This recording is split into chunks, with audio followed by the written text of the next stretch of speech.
우리 지역의 시사 이슈를 쉽게 풀어 이야기하는 시간 시사토크, 아나운서 김문정입니다. 지난 21대 총선 당시 호남에서 유일하게 무소속으로 당선의 영광을 안았던 이용호 의원. 최근 국민의힘 입당에 이어 공동선대위원장으로 합류하면서 정치권이 크게 술렁였습니다. 여권에서는 배신이다, 야권에서는 박수를 보낸다는 엇갈린 반응이 나왔고, 지역구에서는 의원직 사퇴라는 부정적 여론이 부각되고 있습니다. 오늘 시사토크에서는 이용호 의원의 국민의힘 입당 어떻게 봐야 할지 이야기 나눠봅니다. 국민의힘 정운천 국회의원, 참여자치 전북시민연대 부패방지시민센터 김영기 대표, 그리고 최영호 변호사 세 분과 함께합니다. 어서 오세요. 네, 안녕하세요. 예, 먼저 정운천 의원님, 국민의힘 전북도당위원장 맡고 계신데요. 당 입장에서는 이번 이용호 의원의 결단 큰 힘이 됐을 것 같습니다. 물론입니다.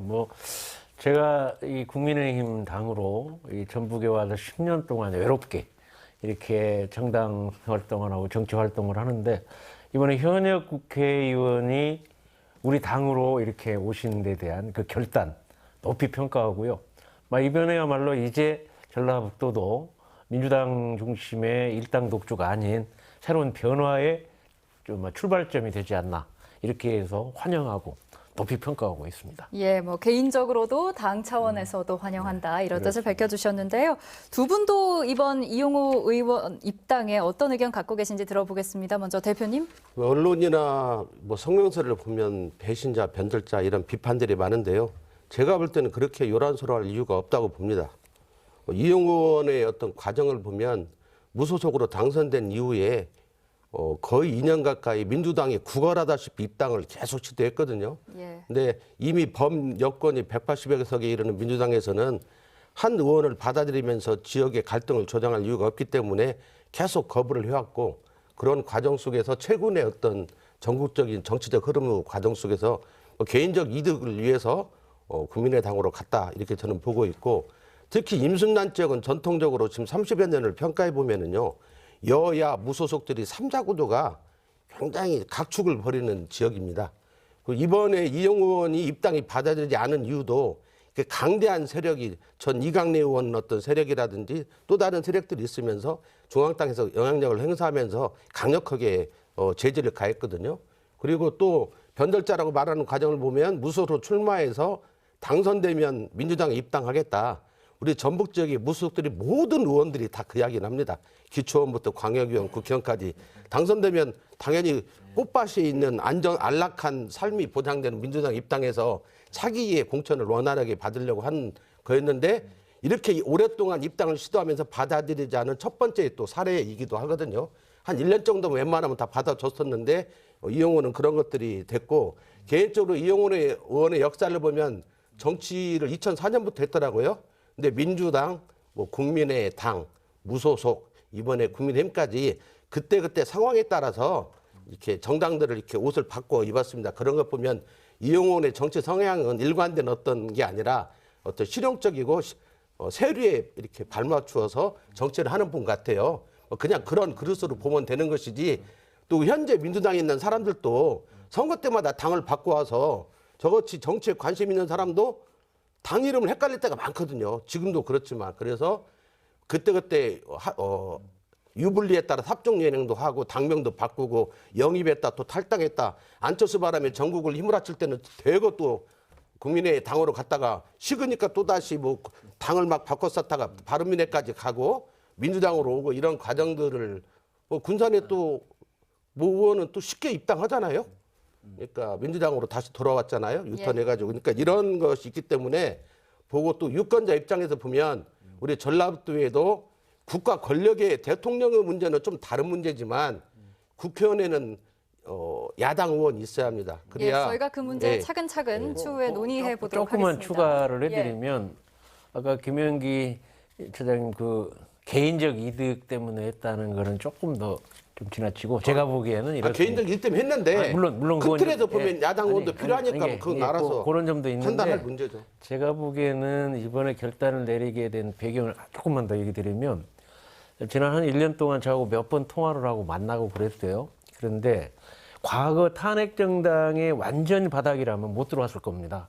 근데 저희가 작년 이후에 호남 없이는 전국 정당도 또는 정권 교체도 없다는 그 친호남 정책을 펴서 제가 국민통합위원장으로 뭐 동행의원 제도, 비례대표 우선 제도 이런 등등의 많은 변화를 가져왔고 그 결과로 알다시피 5.18 단체 유족회 초청으로 그러한 40년의 그 얼음 장벽을 녹였거든요.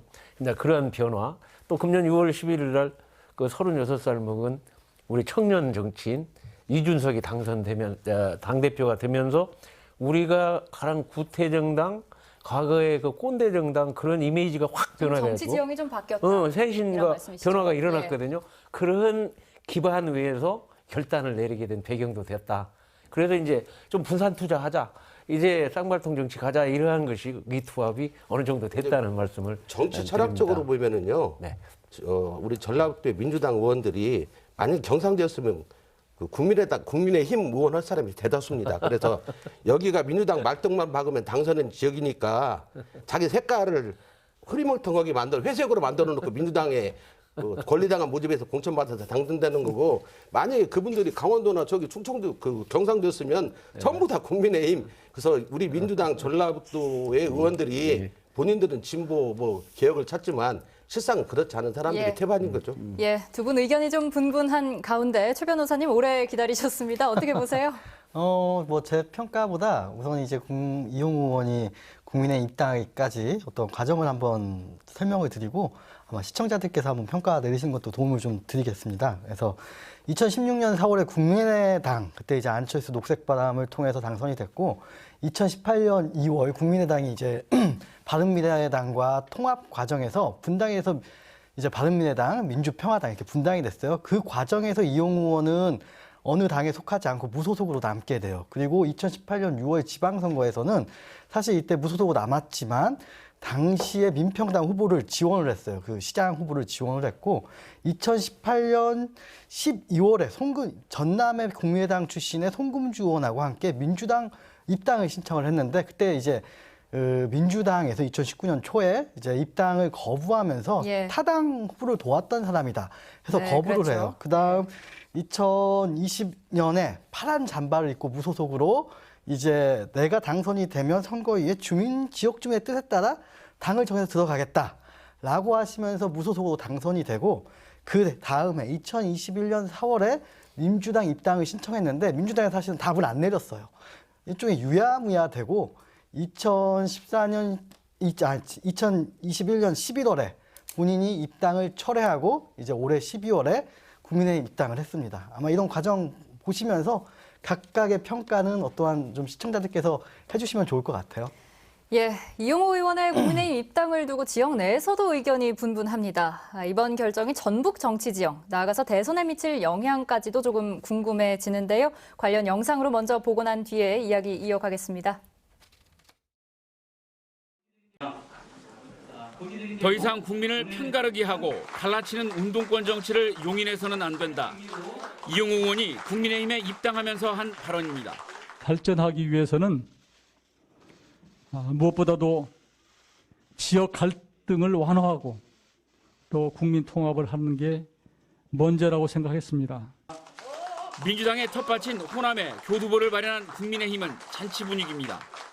우리 당의 지지 기반을 더 확대하는데 중요한 계기가 되고, 특히 대선을 앞두고 천군만마를 얻은 것 같습니다. 국민의힘의 전북 기반이 취약했던 만큼 이 의원이 공동 선대위원장이 됨에 따라 대선 과정에서 지역의 이해를 반영하는 데는 도움이 될 전망입니다. 공공의대를 비롯한 지역 현안과 함께 여론을 확실하게 전달할 수 있는 소통 창구가 생겼기 때문입니다. 하지만 이 의원은 지난 총선 당시 민주당 복당을 전제로 유권자들에게 표를 호소해 당선된 상황. 이번 총선에서 승리하면 우리 시군민들이 원하는 정당에 그 이튿날 들어가겠다. 바로 들어가서 문재인 정부를 돕겠다. 이렇게 약속합니다, 여러분. 온종일 각계에서는 의원직 사퇴를 촉구하는 비판 성명이 이어졌습니다. 기본국가 전복연대는 이 의원이 유권자들과 상의도 없이 약속을 번복했고, 자신이 비난한 민주당의 입당을 신청했던 것도 앞뒤가 맞지 않는다며 민심을 배반한 기회주의적 처신이라고 맹비난했습니다. 남원 임실 순창의 천주교 성직자들과 남원 시민사회단체들도 잇따라 성명을 내고 시민들이 맡긴 권한을 사적 욕망과 일신의 영달을 위해 팔아넘겼다며 당장 의원직에서 물러나야 한다고 주장했습니다. 내년 대선은 어느 때보다 초박빙 승부가 예상되는 상황. 이용호 의원의 선택이 이 의원 개인의 정치적 미래와 전라북도의 이해, 나아가 대선 판도에는 어떤 영향을 미치게 될지 이번 대선의 또 다른 관전 포인트입니다. 네, 이번 결단을 놓고 지역구인 남원 임실 순창의 민주당 지방의원들이 이용호 의원의 의원직 사퇴를 촉구하고 나섰습니다. 이용호 의원이 재선에 성공한 건 당선이 되면 문재인 정부를 돕겠다 이런 약속 덕분이었고 따라서 국민의힘에 입당한 건 지역민에게 좀 모욕감을 안겨준 거다 이런 이유인데요. 먼저 이런 여론에 대해서 대표님 어떻게 보시는지요? 충분히 그런 여론이 있을 수 있다고 봅니다. 왜냐하면 현재 전라북도 구도를 보면 기초 광역 거의 민주당이거든요. 그래서 내년도 입지달 입장에서는 그 지역의 국회의원이 국민의힘 당으로 간 것이 자신들의 어떤 정책 이유하고는 완전히 상반된 어떤 결정이기 때문에 당연히 그렇게 이야기할 수 있을 거라고 보고, 근데 저는 그렇게 생각합니다. 뭐냐면 우리 전라북도 도민들이 쭉 지금까지 몇십 년 동안 직선제 이후에 투표를 하는 것 보면 국회의원 보고 찍지 않습니다. 그렇게 어리석지 않습니다. 국회의원 보고 찍으면 찍을 사람 없죠, 대통령이요. 우리 전라북도 국회의원 보면서 어떻게 대통령 투표장 가서 부뚜껑에 세게 누르겠습니까? 전국적인 견지에서 어떤 나라를 위해서 어떤 길이 올바른가에 관련되는 투표들을 저는 할 거라고 보기 때문에 이용호는 한 사람이 들어가서 국민의힘은 좋겠죠. 일단 호남에 뭐 교두보 이런 이야기 하지만 대통령 투표와는 무관할 것이다. 저는 그렇게 예상합니다. 예, 한편으로 국민의힘 전북도당 이런 거센 비판에 좀 맞서고 있는 상황이죠. 다소 강한 어조의 긴급 성명서도 내셨고, 뭐 이것 통해서도 충분히 입장 표명하셨지만 덧붙여서 할 얘기 있으실 것 같은데요. 그러니까 이용호 의원이 이렇게 복당 신청을 출마의 약속을 지키기 위해서 복당 신청을 2번이나 했는데 만나 얘기해 보니까 복당 신청을 하면 어느 정도 복당의 시그널을 받았으니까 복당을 한대요. 신청. 근데 신청하고 나면 또 달라지는 거. 그게 왜 그러냐?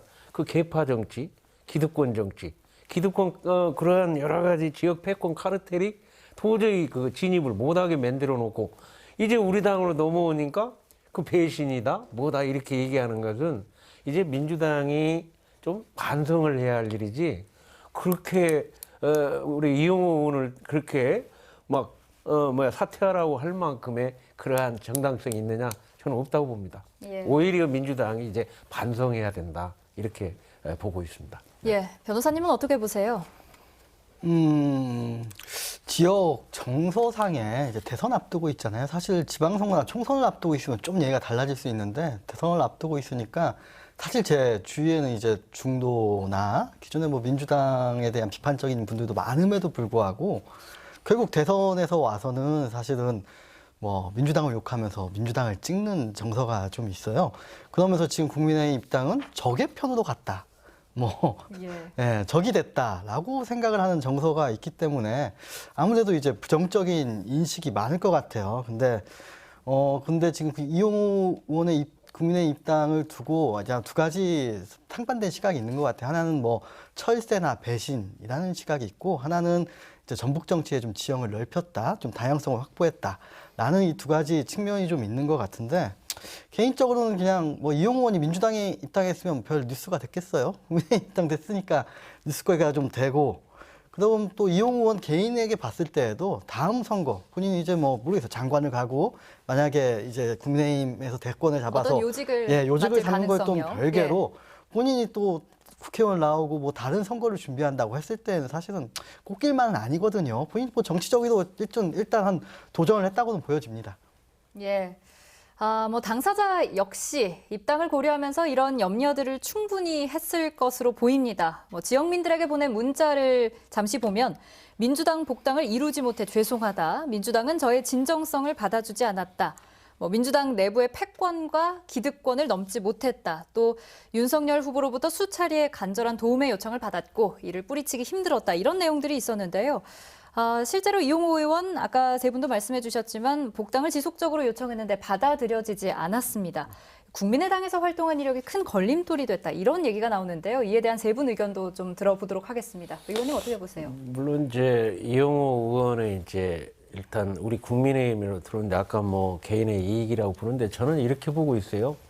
지금까지 10년 동안 이 전북 정치를 내다보면서 너무 한쪽으로 이렇게 기울어진 상태에서는 정말 전북 발전도 정치적 누구 책임도 지지 않고 경쟁도 없고 이런 가운데 이 지형은 뭐 전북 미래를 위해서 아무 쪽에도 쓸모가 없다. 그런 차원에서 보면 이용호 의원이 국민의힘에 들어와서 어쨌든 이제 저하고 함께 이렇게 뭐 의정생활을 한다고 하면 개인의 이익 이전에 뭐 전라북도의 미래의 어떤 여러 가지 정치적, 경제적 미래 발전에 뭔가 힘을 합칠 수 있는 그러한 쌍발통 정치가 이루어져서 전북 발전에 도움이 된다.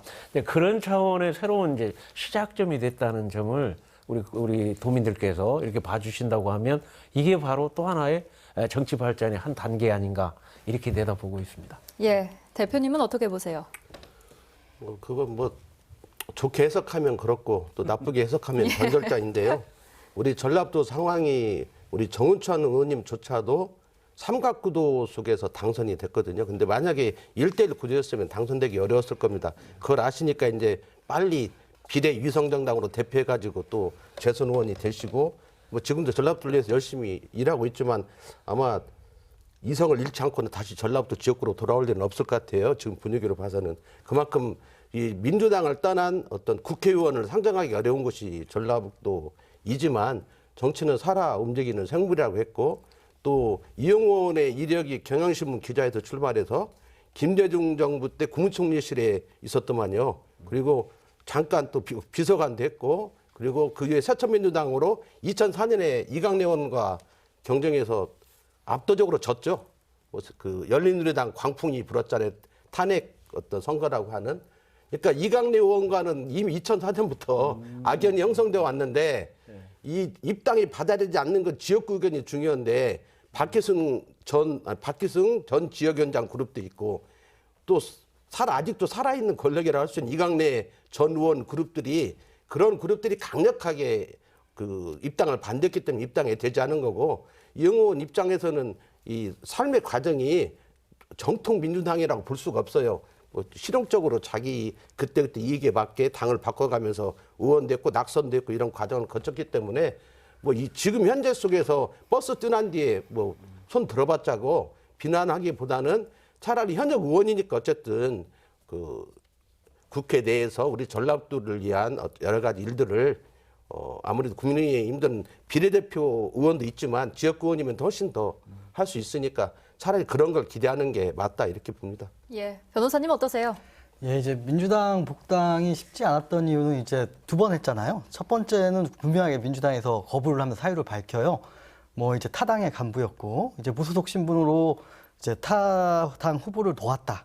뭐 이렇게 이게 2018년에 신청했던 거에 거부 사유고 사실 이제 대선을 앞둔 2021년 4월 입당 신청은 상황이 많이 달라졌거든요. 아무리 180석을 가지고 있다 하더라도 대선을 앞두고 조금이라도 어떠한 중도 표심을 공략하기 위해서는 무소속 후보를 좀 무소속 국회의원을 입당을 시키고 조금이라도 표를 얻기 노력을 해야 되는데 사실 여기서 정확한 특징이 나타나죠. 이 호남 정치, 특히나 민주당 내에서도 민주당의 호남 정치가 얼마나 갈라파고스적인 특징을 드러내느냐 이런 특징이 드러나는데 중앙당에서는 사실은 누구든지 들어와서 같이 하고 싶을 거예요. 근데 이 지역의 입장, 이 지역에서는 공천만 받으면 내가 당선이 되는데 대선이 중요하지 않아요. 사실은 대선 차원에서 입당을 오면 좋겠지만 대선이 중요하지 않고 나의 당선이 중요하기 때문에 누군가 나의 경쟁자가 오면 안 되거든요.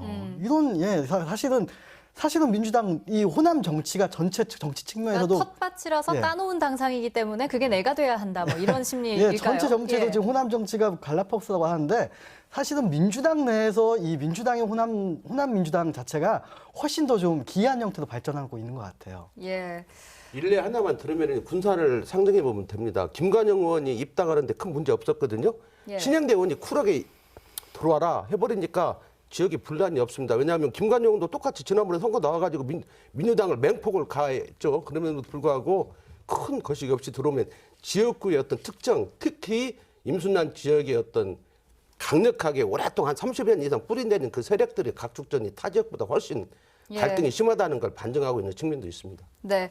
2019년에 이용호 의원 복당 불어된 이후에 다양한 의견들이 있었지만 당시에도 민주당의 개파 패권주의가 공고하다, 오반하다 이런 비판들이 있었습니다. 그러고 나서 다시 한 번 복당 신청을 했고 이후에도 오랜 기다림이 있었죠. 그런데 이용호 의원과 윤석열 후보 접선 사실이 알려진 이후에야 민주당에서 급하게 복당하면 원하는 대로 다 해주겠다 이런 제안을 했다고 알려지면서 사실 당 차원에서 곱지 않은 시선을 받았던 것 같습니다. 민주당의 문제 세 분 앞서서도 조금씩 얘기를 해주셨지만 무엇이라고 보시는지 다시 한번 여쭙겠습니다. 의원님 어떻게 보세요? 정말 정치하다 보니까 손익에 따라서 그렇게 판단이 그려지고 또 이익이 되면 이쪽이고 손해가 되면 이쪽인데 정말 그렇게 복당 신청을 2년여에 걸쳐서 했는데도 시그널을 줬는데도 그렇게 복당이 안 됐잖아요.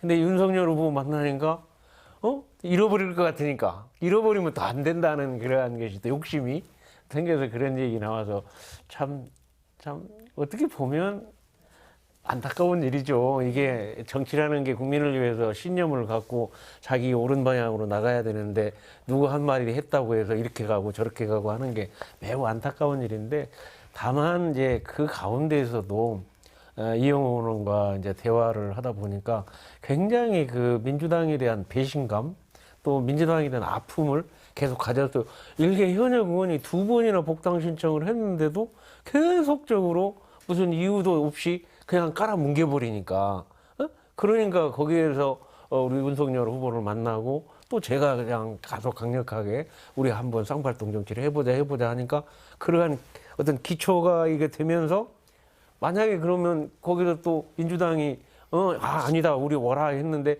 만약 갔다면 더 이상한 이용호 의원이 되죠. 한번 그렇게 복당 철회를 했기 때문에 당연히 우리 쪽에 오는 그러한 오히려 그런 기폭제가 됐다고 저는 생각합니다. 예, 대표님은 어떻게 보고 계신지요? 오늘 이 자리가 민주당은 성토하는 자리 같은데요. 그럼 같이 또 성토를 해보겠습니다. 그러면 최근의 모습을 보면은요, 전주 지역구가 지금 오랫동안 비어 있거든요.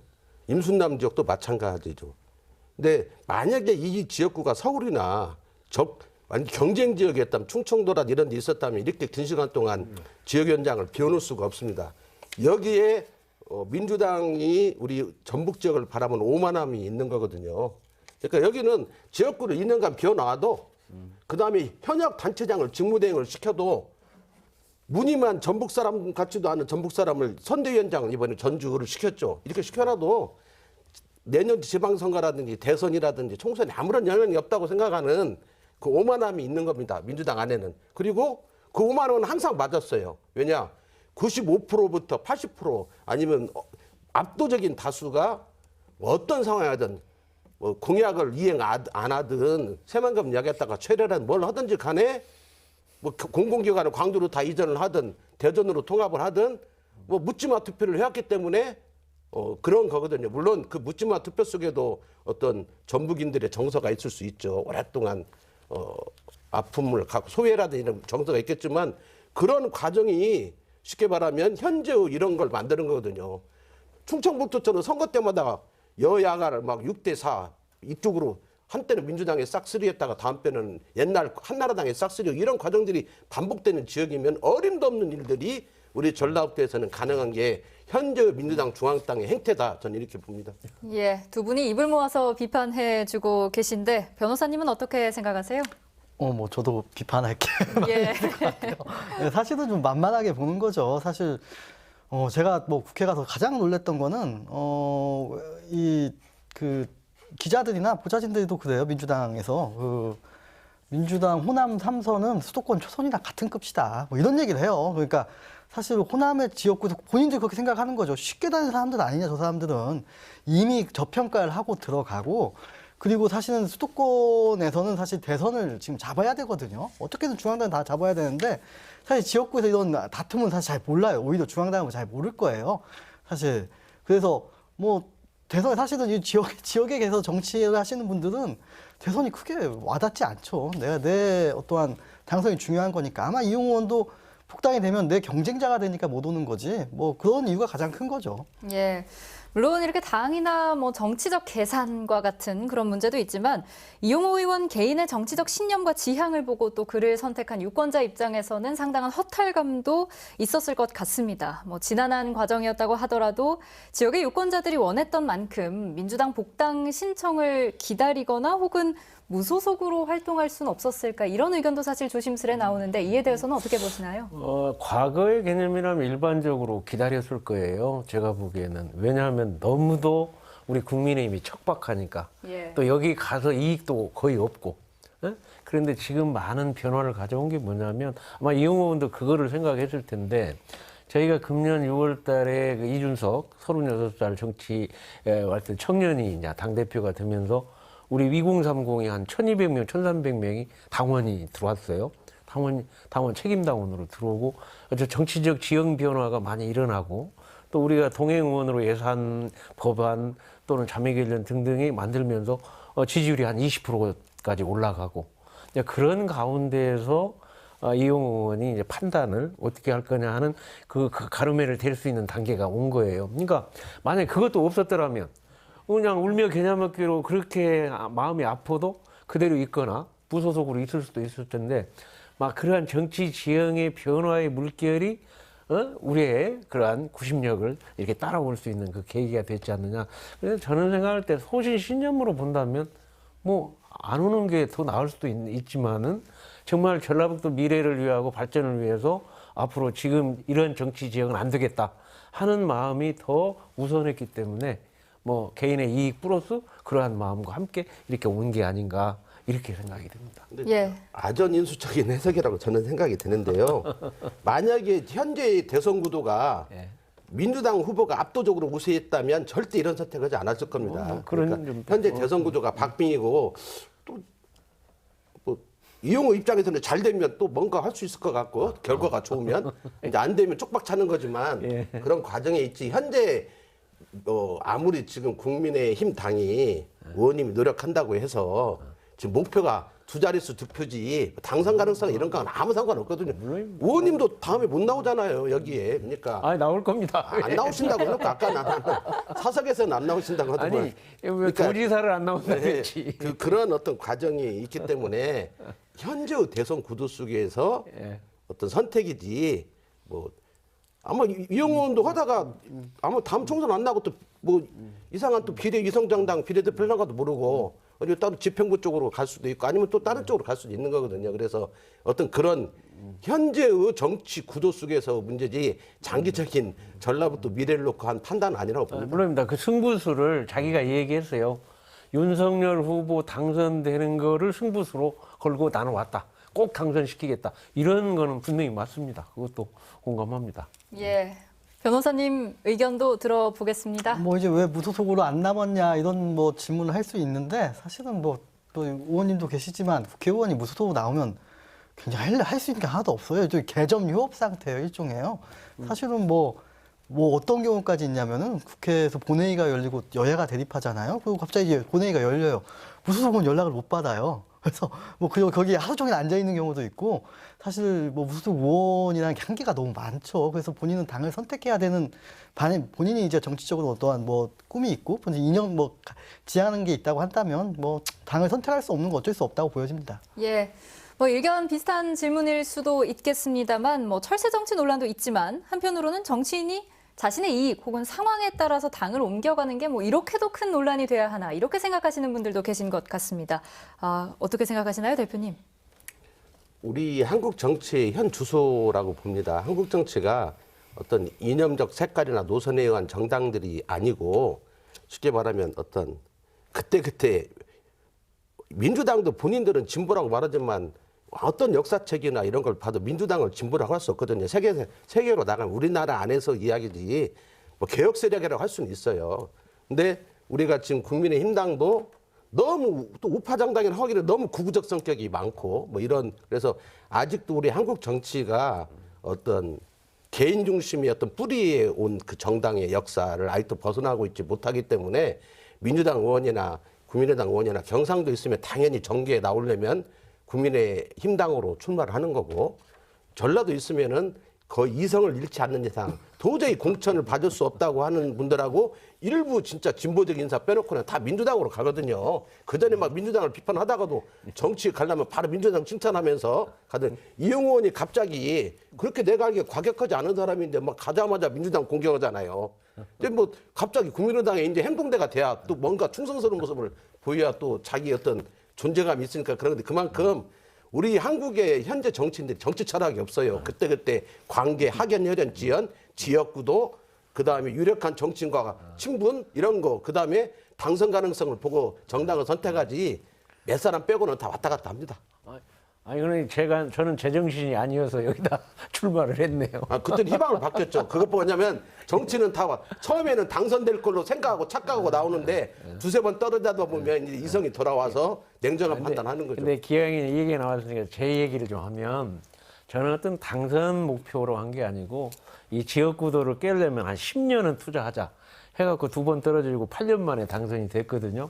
근데 그런 신념의 정치인이 존경받는 세상이 돼야 된다고 생각을 했는데 지금까지도 아직도 제가 다시 재선을 여기서 출마를 못하고 비례로 갈 정도의 아픔이 있는 건 사실입니다. 그러니까 이번 이러한 변화가 새롭게 우리를 조명하고 또 우리 전라북도 도민들이 이용호를 통해서 이렇게 민주당 구도로 이렇게 쩔어서 몇십 년 한 거는 이제 아니겠구나, 안 되겠구나 하는 그런 생각도 한번 가질 수 있는 계기도 됐다.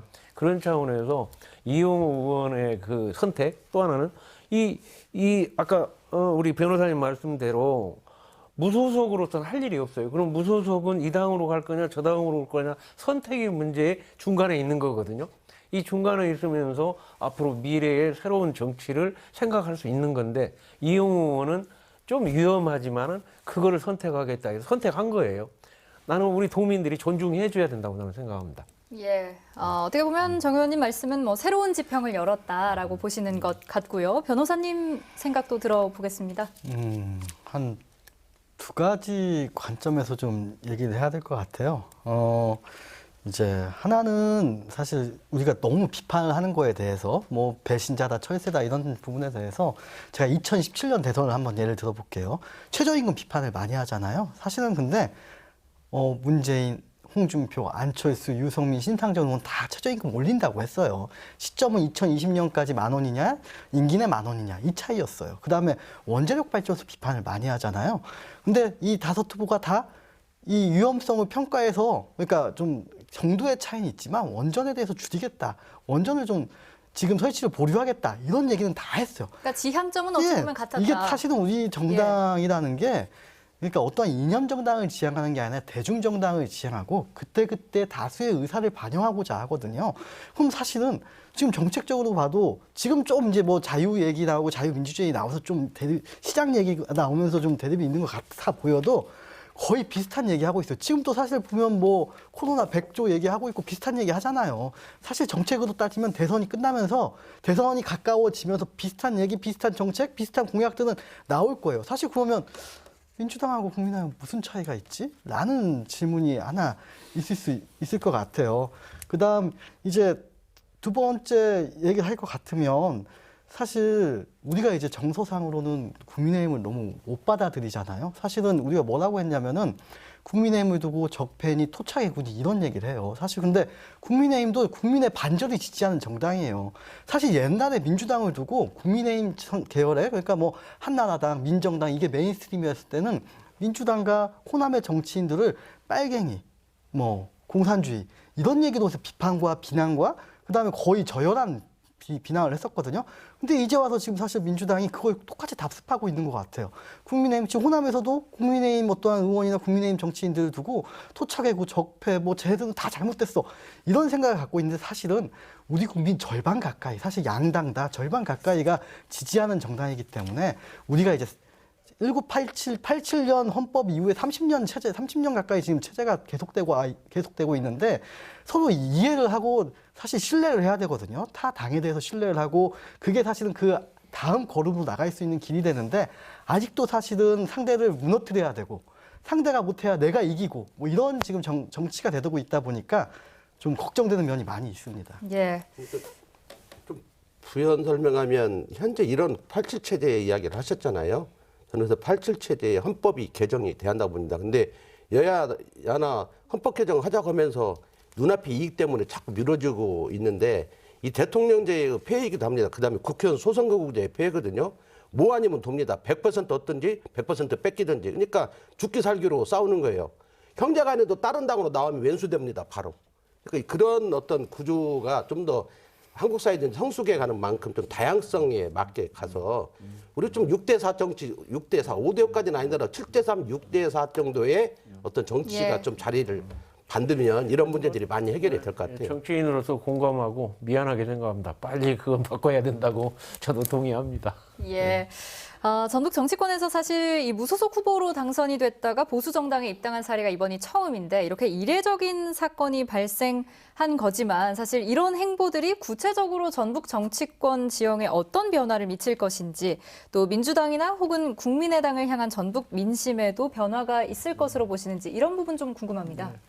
어쨌든 지금까지 우리가 한 30여 년 역사상 무소속 의원이 국민의힘에 이렇게 입당하고 결단을 내린 건 처음 있는? 그러면 처음 있는 일인데 어떻게 될 거냐?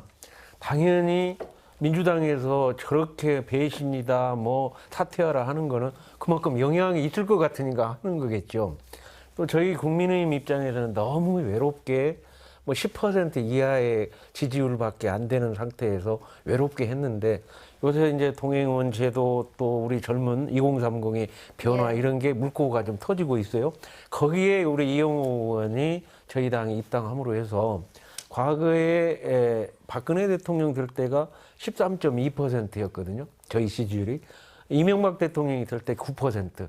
그럼 과연 이 지지율보다 득표율보다 더 높을 거냐? 저는 아마 그러한 시너지 효과가 분명히 일어나서 뭐 저희 목표는 한 25%를 목표로 하고 있는데 뭐 거기에 도움이 될 거라고 분명히 생각합니다. 예, 대표님 생각도 들어보겠습니다. 저는 찻잔 속의 태풍이라고 봅니다. 이용호 의원 입당 이제 무소속을 계속 강조하는데 과거 보면 동교동의 핵심 인사들이 전부 다 저 새누리당이나 한나라당 쪽으로 대거 입당한 적이 있어요. 그럼에도 불구하고 표심에는 아무런 영향이 없거든요.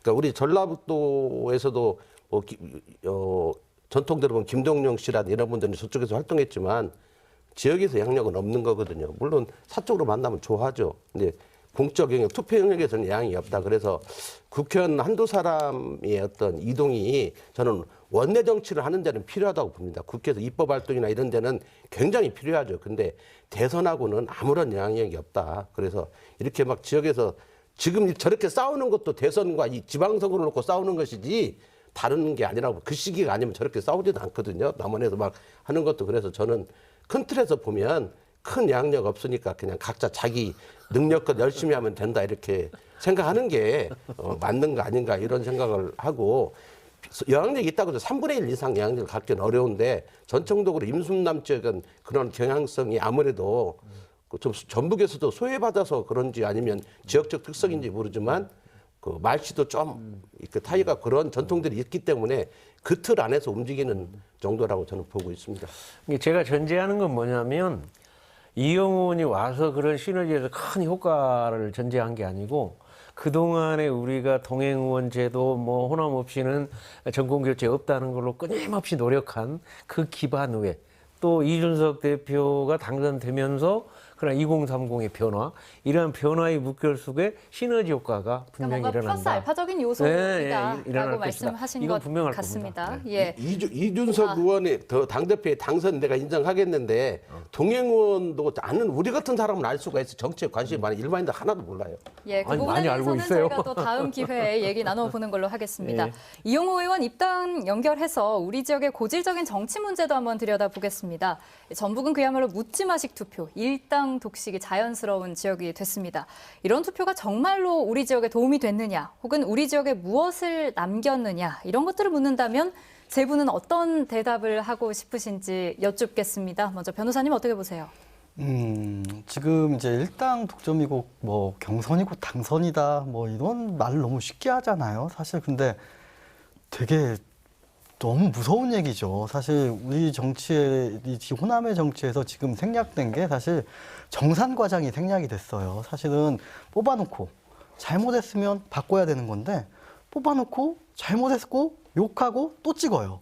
사실 이런 정산 과정이 생략되다 보니까 계속 30년 동안 제자리에 있는 거죠. 새만금 문제가 전형적인 제자리의 어떠한 상징 아니겠어요? 제자리에 있어요. 사실 저희가 그래도 가장 활발하게 뭐 중앙정부 상대로 뭐 되냐 안 되냐 물어봤던 건 사실 이명박 박근혜 정부 때 같았어요. 이명박 박근혜 중앙정부는 뭐 다른 당이고 민주당에서 계속 뭐 너 공약 이거 했는데 지켰냐 안 지켰냐 이거 갖고 따졌거든요. 뭐 기금운용본부도 사실은 공약집이 없어요. 박근혜 전 대통령이 현수막 걸었는데 그거 가지고 지켰냐 안 지켰냐 계속 그 얘기 따져 묻고 했었거든요. 근데 지금 이제 문재인 대통령 당선 이후에 새만금 그 수십조 투자해놓고 태양광 놓겠다는데 그럼 된 건가? 나는 사실 잘 모르겠어요. 안 된 것 같아요.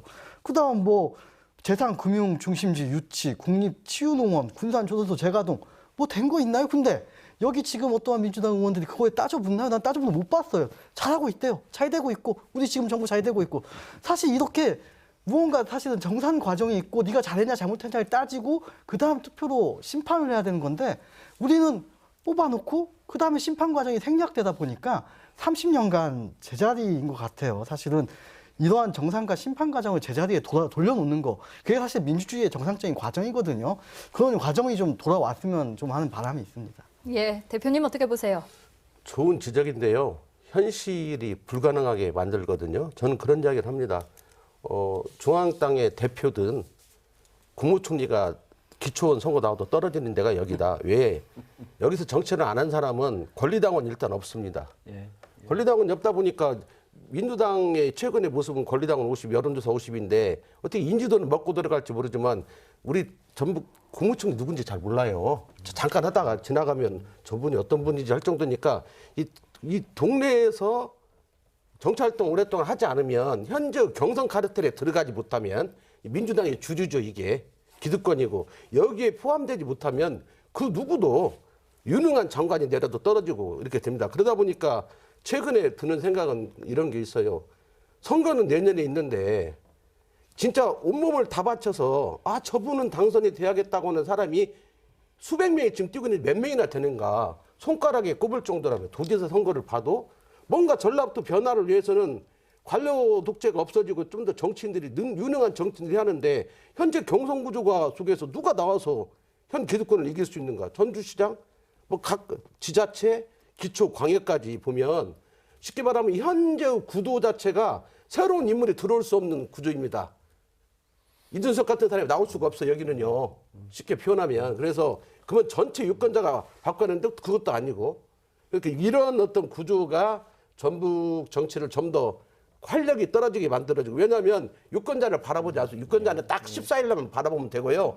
나머지는 해외여행 갔다 와도 당선되고 서울에서 안 내려와도 당선됩니다. 물론 주말마다 내려와서 노력한다고 하지만 그 정도도 않는 국회의원 어디가 있어 대한민국에. 그러니까 그리고 자기 당원들만 딱 권리당원들 관리하고 기득권이 있으니까 인지도 있고 또 주변에 주류 세력이 편입돼 있기 때문에 이것만 하면 되니까 공약은 남발하지만 실천하지 않아요. 그리고 막 잘하고 있다고 하고 또 언론이 또 거기다 해갖고 막 요즘 뭐 구조원 시대 그래봤자 대한민국에서 2%밖에 안 되는 비중이에요. 그 막 다른 데가 올라가는 생각 않고 여기 올라가는 것만 막 칭찬합니다.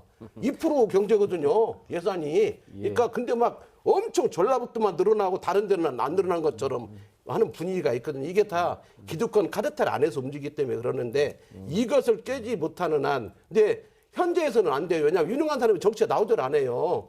정치 나오려면 진짜 뭐라고 해야죠? 그 인간을 완전히 탈을 바꿔야 나올 수 있다고 할 정도이기 때문에 결국은 법 개정을 통해서 다양한 사람들이 정치에 참여할 수 있는 기회를 할 수 있는 다당제의 형태로 가는 게 것만이 현재 이런 묻지마 득표 3, 40년의 특정 정당의 독점 독주 구조를 깰 수 있는 거 아닌가 이렇게 봅니다.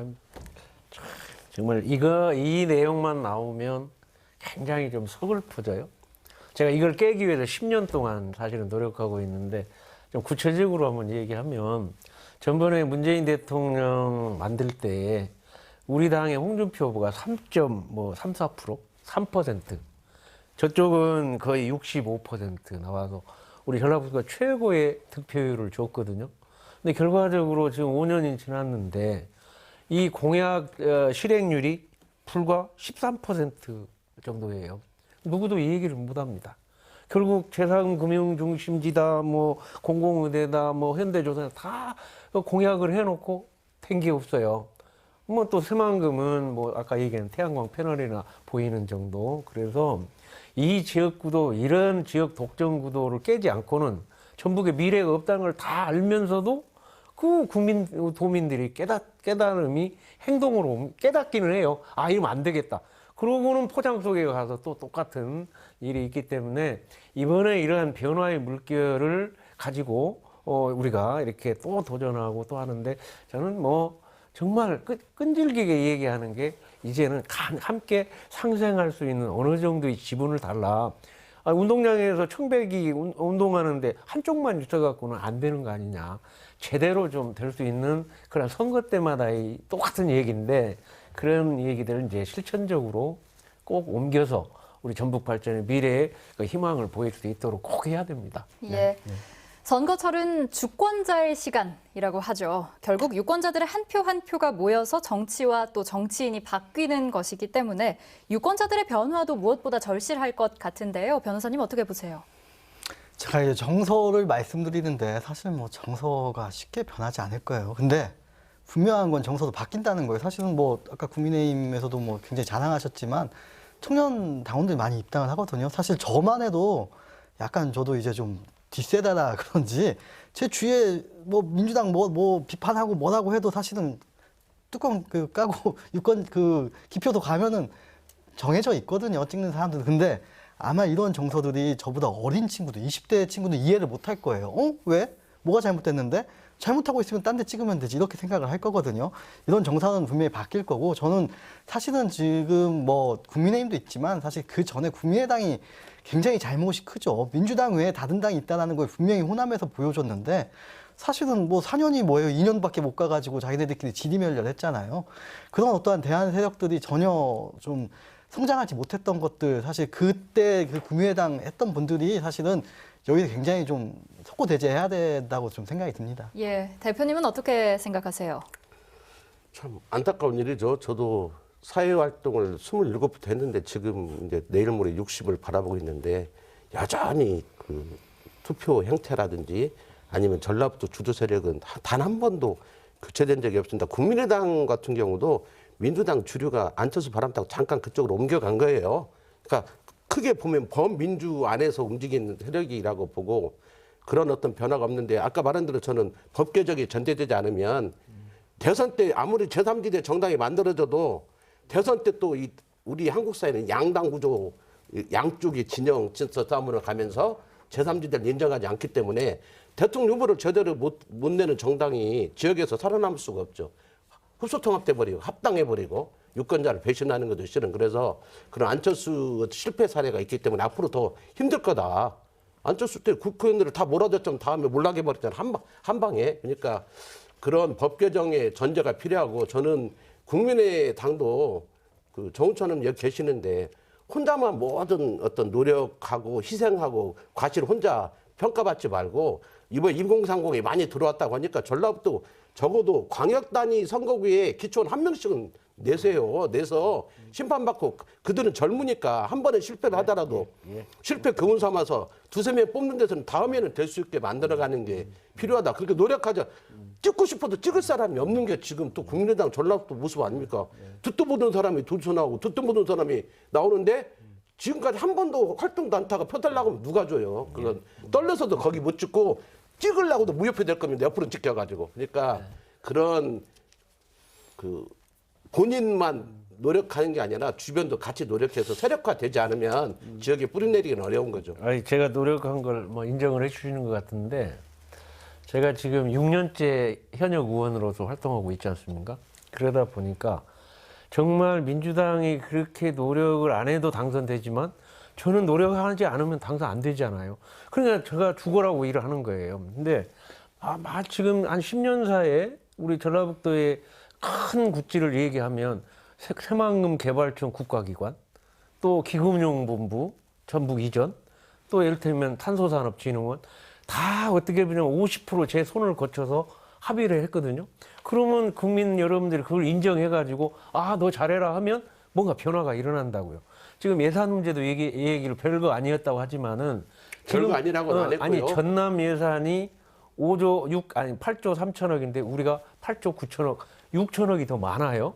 전남한테 항상 뒤져 있다고 그랬는데 우리가 그다음에 작년 6천억이 금년 9천억의 그 국회에서 순중 예산을 만들었는데 이것도 서로 제가 6년 예산결산위원 연속하다 보니까 서로 질속을 알아서 민주당하고 협치를 통해서 성과를 냈단 말이에요. 그러니까 이런 거를 우리 도민들이 보시고 아, 이거 한쪽만 갖고는 안 되겠구나 하는 거를 인지하면 할수록 지금 김영기 대표님 말씀대로 그렇게 해서 그러한 움직일 수 있는 공간이 생겨야 우리 도의원, 시의원도 좀 낼 수 있고 그분들을 한두 명씩이라도 거기다 넣어줘서 보초라도 서게 해야 도의회도 좀 경쟁하고 시의회도 경쟁하는 이런 가운데에서 미래 우리 유권자들이 그런 변화를 가져와야 전라북도의 미래가 있는 거 아닌가. 꼭 그런 걸 좀 함께.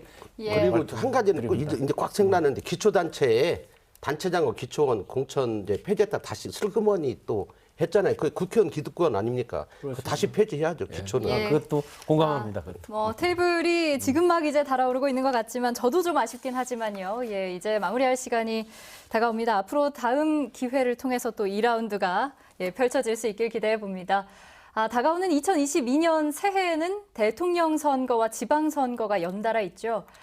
이 마키아벨리는 그에 져서 군주론에서 눈이 아니라 손으로 만져보고 판단하라고 말했습니다.